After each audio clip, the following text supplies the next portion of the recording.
স্ত্রী 2 ছবির মূল আকর্ষণ সারকাটা ভূত কি রয়েছে আজকের এই ভিডিওতে জানতে অবশ্যই ভিডিওটি আপনাদের শেষ অবধি দেখতে হবে।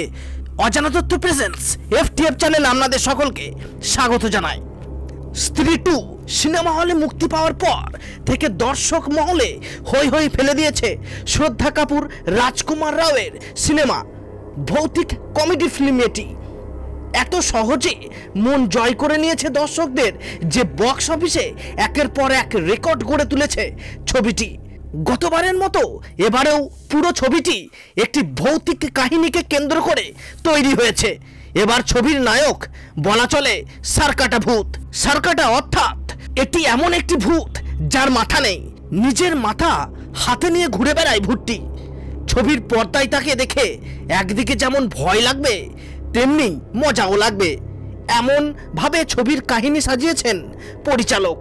ভিডিওটি আপনাদের কেমন লাগলো তা অবশ্যই আমাদের কমেন্ট বক্সে কমেন্ট করে জানান। ভিডিওটি দেখার জন্য আপনাদের অসংখ্য ধন্যবাদ।